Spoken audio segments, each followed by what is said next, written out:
Pak, kenapa saldo BPJS aku tidak bisa dicek?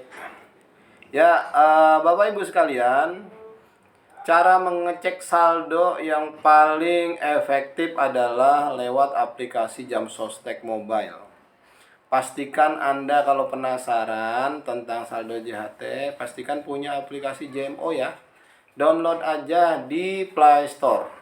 Masukkan, kalau kita belum pernah punya data, belum punya akun, kita klik daftar ya. Di situ kita masukkan semua jenisnya apa. Kalau jenis perusahaan masuknya PU, kalau yang mandiri jenisnya BPU. Nah, kembali ke pertanyaan. Pak, kenapa saldo BPJS aku tidak bisa dicek? Mungkin saja Anda memang tidak punya saldo JHT gitu. Bisa jadi kan? Karena BPJS Ketenagakerjaan untuk jenis perusahaan maupun jenis mandiri itu kan terdiri dari beberapa program ya. Contoh misalkan yang jenis mandiri itu ada 3 program di dalamnya, JKK, JKM, JHT.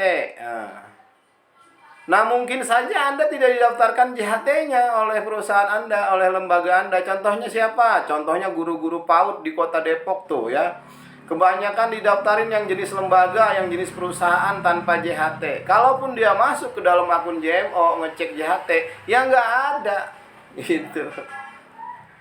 Bisa jadi perusahaan-perusahaan lain yang lain juga begitu. Maka dari itu harus dicek tuh sama kita tuh ya. Ada apa enggak JHT-nya?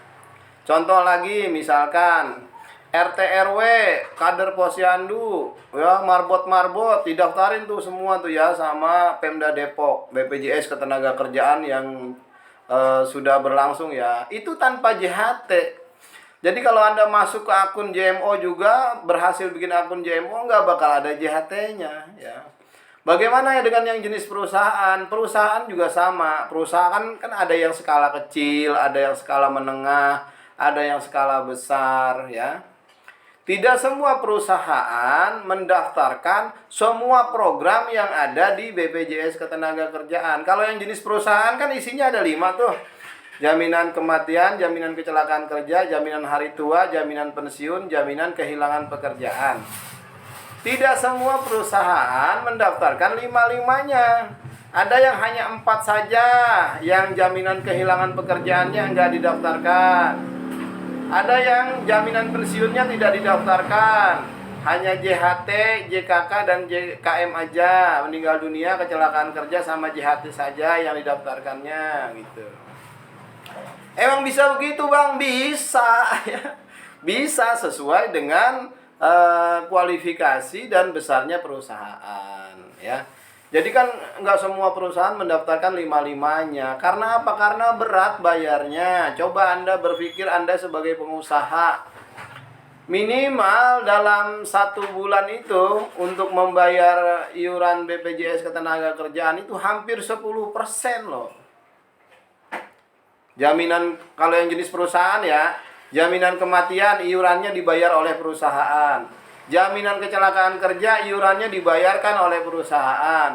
Jaminan hari tua ya 2% dari si karyawan, 3,7% dari perusahaan. Apalagi jaminan pensiun. Jaminan pensiun. Nah, jaminan pensiun juga sama. 1% 2% dari perusahaan. Jadi gede banget beban perusahaan. Tidak semua perusahaan ikut semua program itu, mengikut sertakan program itu semuanya untuk karyawannya, enggak semua sesuai dengan kemampuan. Jadi bagaimana supaya kita sebagai karyawan tahu apa saja program yang didaftarkan buat kita oleh perusahaan? Milikilah JMO. Tapi kalau Anda tidak peduli dengan apa yang didaftarkan dan dibayarkan oleh perusahaan, ya nggak perlu punya JMO juga nggak masalah, ya, gitu ya. Demikian, mudah-mudahan bermanfaat. Terima kasih.